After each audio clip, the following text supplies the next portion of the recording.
Amados, eu vos cumprimento com a paz do Senhor. Amém. Podeis tomar assento, obrigado. Já viram falar de passar batata quente no outro? Já viram falar isso, né?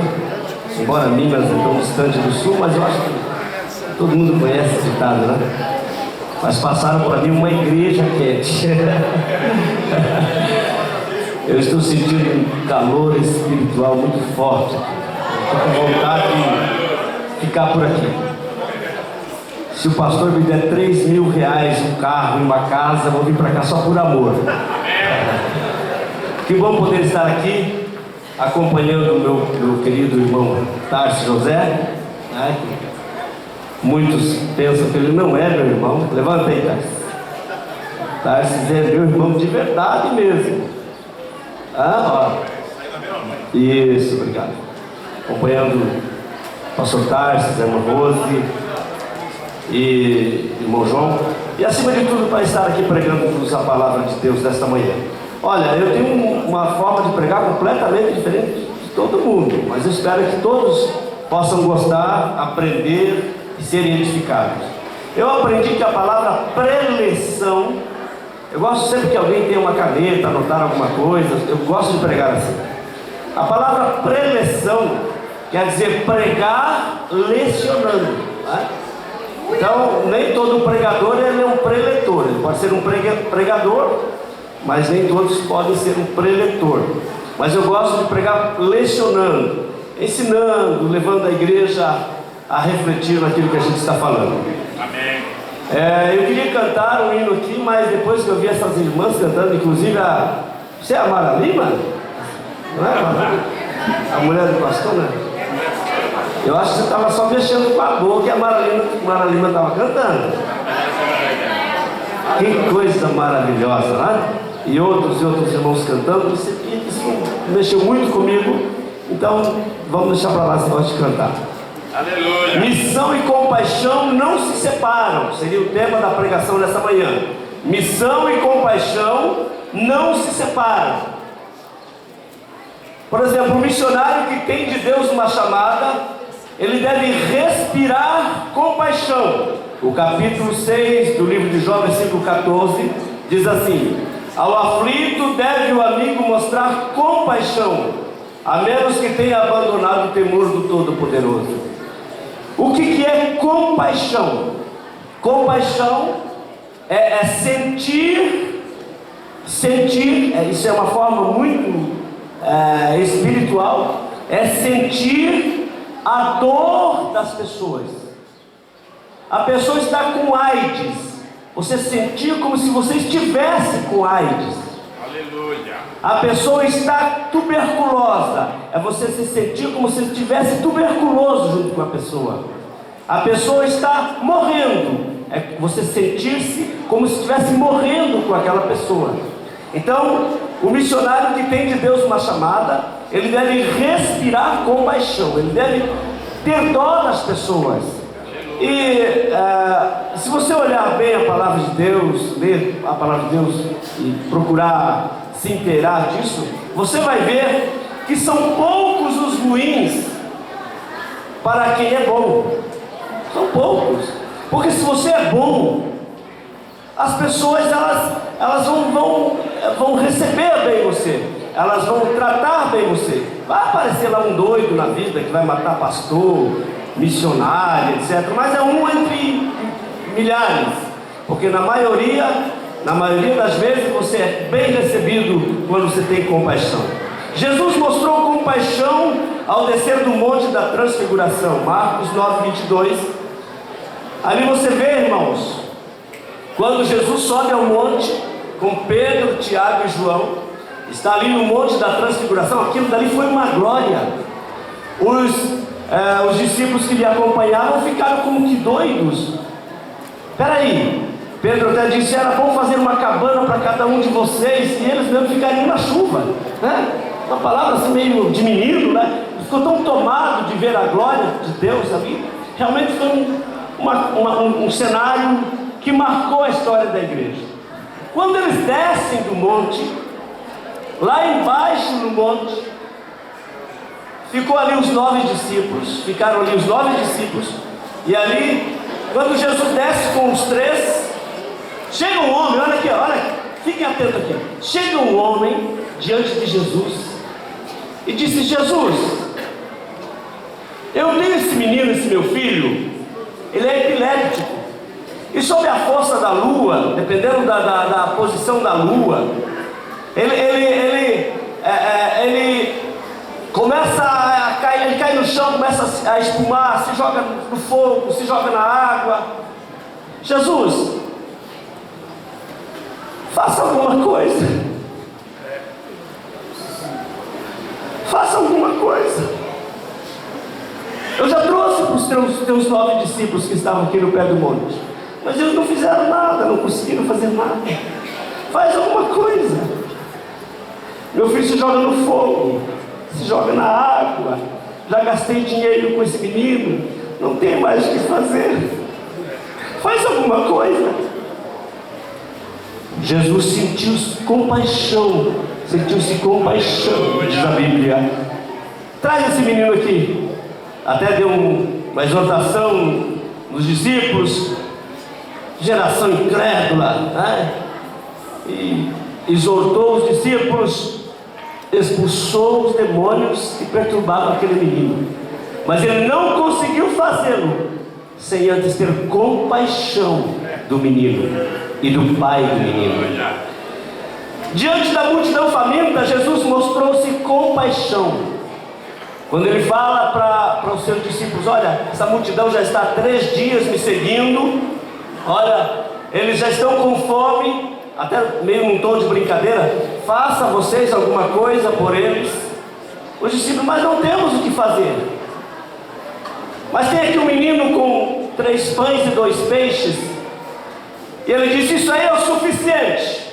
Ele orou e alimentou aproximadamente 15.000 pessoas, porque a Bíblia diz que eram 5.000 pessoas, mas mulheres e crianças não faziam parte do ibope, mas eles estavam ali se alimentando do pão que Jesus multiplicou depois da sua compaixão pela multidão. Então o missionário tem que respirar compaixão. Tem missionário que ele escolhe lugar para ir. Você tem que chegar no lugar e ver a situação das pessoas, sentir compaixão das pessoas, e comece a profetizar bênçãos sobre as vidas das pessoas. Eu vou contar algumas experiências, até porque fiquei muito tempo no campo de missões, não querendo ser um modelo de missionário, mas porque pode ajudar alguém. Eu cheguei no campo de missões, eu profetizava tudo. Eu estava uma vez pregando e disse assim: o que você veio buscar aqui? Aqui tem casa, aqui tem casamento, aqui tem mulher que quer ganhar filho, não ganha, aqui tem. Você pregar assim. E uma irmã me interrompeu a pregação, eles eram pessoas muito simples. Ela me interrompeu e disse: irmão Paulo, eu vim buscar um filho para minha filha. Falei: então ela vai receber. E a filha ficou grávida, e o filho dela hoje já está meninão. Profetizei que ela teria um filho. Batendo em casa, visitando uma casa e outra, era muito barro, eu tinha que ir descalço, com a perna da calça arregaçada, e visitando uma família e outra. Entrei numa casa de uma irmã, eu conhecia bem aquela irmã, e falei num tom de brincadeira. Você também conhece, mas eu sou muito brincalhão. Aleluia. Cheguei na casa daquela irmã e fiz num tom de brincadeira. Disse: irmã Ursulina, quero água gelada. Eu sabia que ela não tinha geladeira. Falei: irmão Paulo, não brinca comigo, você sabe que eu não tenho geladeira. Falei: você não tem geladeira até agora, mas eu profetizo nesse canto aqui uma geladeira. E desci falando em línguas, amassando barro. Dali mais ou menos uma semana, chegou umas pessoas na sua casa com tipo um assaveiro, com uma geladeira dentro. Viemos trazer essa geladeira para a senhora. Ela disse: mas como? Não sei, viemos trazer essa geladeira novinha da loja. E aonde vamos colocar? Aonde o missionário profetizou. Então você tem que profetizar acreditando que vai acontecer. O missionário tem que acreditar. Eu estava pregando numa região, E fui me hospedar na casa de um irmão. O irmão tinha um carro, eu conheci aquele irmão há muito tempo, e agora ele tinha um carro. Eu falei, olha que bom, irmão Sebastião, agora você tem um carro. Para o irmão Paulo, esse carro vive mais na oficina do que em casa. Eu falei, eu vou ungir esse carro, e esse carro vai sarar. Peguei o óleo, ungi, ele ungir carro. Por favor, não leve isso a sério, não daqui uns dias estão ungindo o carro por aí. É alguma coisa que acontece na vida de missionários. Peguei o óleo e ungi o carro. Carro, eu estou te ungindo, só faltava ouvir o carro glorificar. Eu estou te ungindo agora e estou curando as bielas, as válvulas, o câmbio, algumas peças que eu conhecia. E vai curando. Senhor, cura esse carro agora. E não é que o carro ficou curado? E o rapaz ficou com aquele carro mais de 8 anos. E ele disse para mim, irmão Paulo, esse carro nunca mais foi para a oficina, porque Jesus curou meu carro. E eu fui pregar numa igreja e escapou isso. Terminou o culto, casal novo, chegou em mim e disse, irmão Paulo, você cura carro? E agora? Eu vinha vindo para a igreja, estava uns 3 quilômetros do meu carro que parou de funcionar.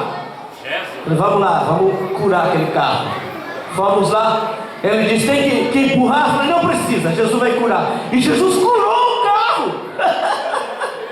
Você tem que acreditar que Deus vai fazer.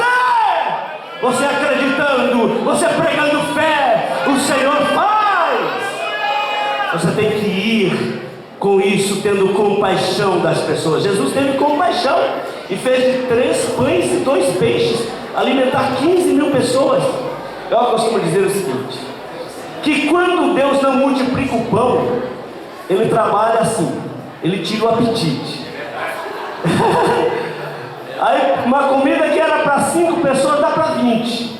Todos comem e ficam satisfeitos. Mas Deus multiplica quando você investe na sua fé, quando você acredita que Deus vai fazer, quando você acredita que Deus vai realizar. Aí eu preparei uma série de testemunhos para ir para um congresso de missões em Curitiba, anotei todos eles. Falei, na oportunidade eu vou contar esses testemunhos. Levei no bolso um papelzinho anotado para não esquecer. Anotei essa da geladeira, anotei essa do carro e outros. Falei, olha, vou contar. Cheguei lá, missionários contando que Jesus fazia de água gasolina, que Jesus fazia um anjo aparecer e dar uma compra. Eu peguei aquele pacotinho assim, fiz um bolo assim. Falei, não, isso aqui é fichinha em relação às experiências desses outros missionários. E Deus faz quando nós temos compaixão por aquilo que estamos fazendo, por aquilo que estamos investindo. Após detectar a compaixão, aí vem o serviço. Ganhar almas para Jesus. Você vê em Atos 1, versículo 8. Após detectar a compaixão, vem o serviço. Tem pessoas que você encontra pessoas por aí. Você encontra pessoas por aí que elas não trabalham, não arrumam emprego. Você diz, por que você não trabalha? É que eu tenho uma chamada. 1 versículo 8 que diz assim, mas recebereis poder ao descer sobre vós o Espírito Santo, sereis minhas testemunhas, tanto em Jerusalém, como em toda a Judéia, Samaria, até os confins da terra. Então, na verdade, tais pessoas, elas não têm chamada, porque elas não gostam de trabalhar. Fazer missões é trabalho. Por que alguns missionários engordam? Mas não é porque ele não porque olha que beleza, está até gordo.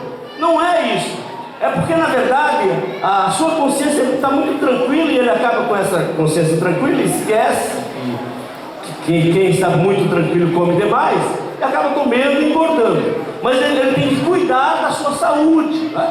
Tem que cuidar da sua saúde da sua família e trabalhar. E alguém vê pessoas trabalhando, visitando, como alguém, quando eu dava testemunho e tal, uma vez eu caí do cavalo, aliás o cavalo caiu comigo, você lembra disso? Eu montei no cavalo, eu andei a cavalo quando era criança, e agora depois de homem, peguei o cavalo não ia, resolvi dar umas varadas dele, ele disparou, escorregou num barro e caiu em cima de mim. Eu fiquei um bocado de dias de bengala. Então, na verdade, se você tem uma chamada, você faz com alegria. Alguém olhava para mim e dizia: que dó do missionário Paulo Silva. Gente, não tenha dó não. Gente, ser missionário é uma bênção. Claro que você deve contribuir com o missionário, mas ele faz com alegria aquele trabalho.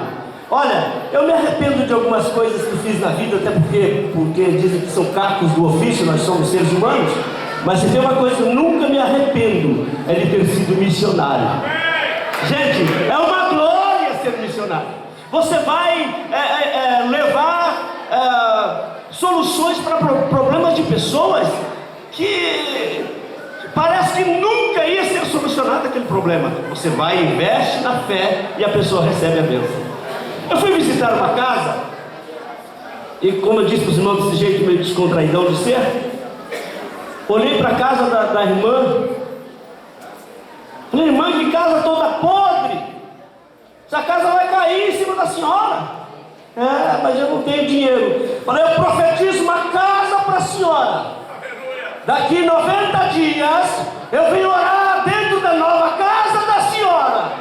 Ela escreveu na folhinha: o missionário Paulo Silva disse que no dia tal, colocou a data, ele vai estar aqui orando dentro da minha casa, dentro de 90 dias. Eu estava orando dentro da nova casa, meu irmão, porque fiquei com pena dela naquela situação. Profetizei, já que eu não podia dar uma casa, profetizei, e alguém providenciou, Deus providenciou alguém para levar a casa para a irmã, e assim por diante. Depois que você detecta a compaixão, aí vem então o serviço. Você deve, acima de tudo, no seu serviço, nesse serviço, saber que é um serviço santo. E diga-se de passagem, a sua pregação, ela consiste em limpar casa. Efésios 2, 20 a 22. Você vai ver que a sua pregação, ela consiste em limpar casa. Efésios 2, do 20 a 22, que diz assim: no qual também vós juntamente estáis sendo edificados para a habitação de Deus no Espírito Santo. Ou seja, nós missionários, nós obreiros, nós somos verdadeiros diaristas. Limpamos casas, chegamos em casas de pessoas que elas estão brigando. Uma vez, eu era muito atrevido assim, na forma de evangelizar. Uma vez estava passando assim, senti de entrar numa casa, entrei, evangelizei e tal, e Deus começava a me revelar as coisas. Eu disse: meu senhor, Deus falou para mim que o senhor bate na sua esposa. Imagina uma coisa dessa. E ele, um cabra grande igual esse irmão Luiz, ele olhou para mim assim: não, jamais. Abraçou a mulher, uma mulher pequenininha: Roseli, que nós nos amamos. Falei: é mentira. Imagina, você tem que ter revelação. Falei: é mentira, você bate nela. Mas quem te falou? Deus está me falando. Imagina, você tem que ter convicção. Ganhamos para Jesus aquele casal, batizamos.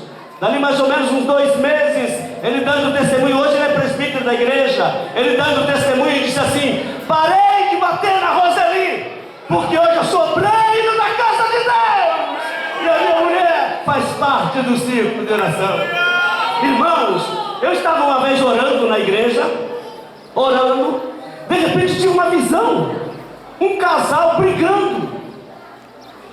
Você tem que ter visão, você tem que ter revelação, você tem que realmente ter fé.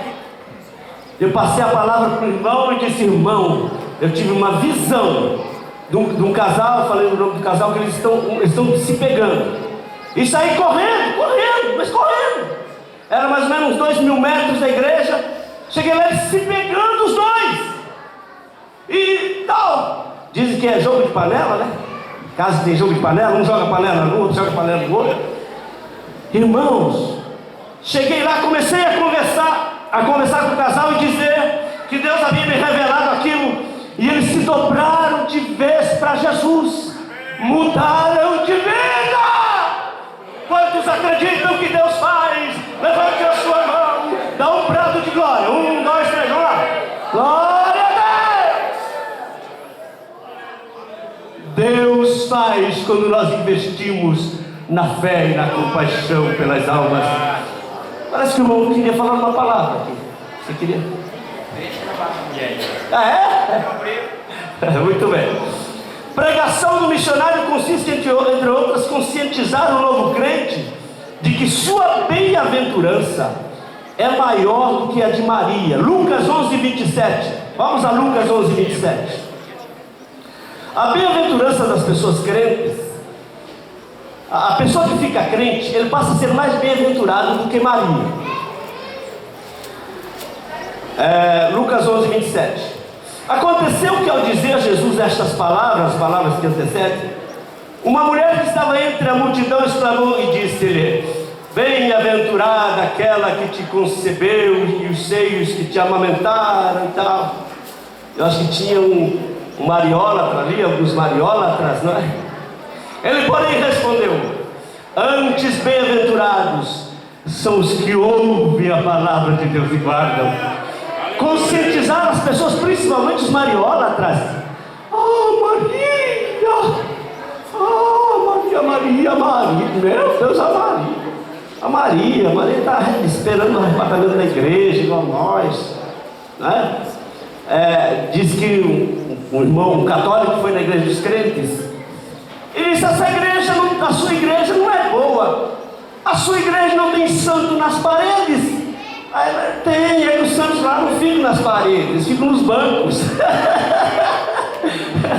Então, na verdade, os santos estão todos aqui, porém no banco, porque eles são membros do corpo de Cristo. Eles adoram ao Senhor. Inclusive, eu aprendi uma coisa interessante: que adorar ao Senhor é muito mais do que louvar. Tem pessoas, né, que vêm cantar. Eu não sei se aqui em Minas tem disso, mas lá no sul, lá no Paraná, é muito comum isso. As pessoas virem cantar e dizem: olha, eu não sou cantor. Não precisa falar, a igreja já vai ver. Vai começar a cantar e já vai ver se não é cantor. Aí alguém diz: olha, eu vou falar uma palavra, mas eu não sou pregador. Fique tranquilo, dali a pouco a igreja vai ver que você não é pregador. Fique tranquilo. Mas na verdade, o que a igreja quer saber? Não é que você é um pregador, mas que você tem uma palavra de unção para a igreja. A igreja não quer saber se você é um cantor ou não. Você pode até cantar meio desafinado, mas se você tem unção naquilo que você está cantando. É isso que é a igreja. É aqueles que estão adorando a Deus de verdade. Então, adoração é tudo isso. Eu estava vendo ali, lá na porta, tinha um presbítero, dois porteiros, que os dois são militares, não? Eu vou estar me informando. Sabe o que é aquele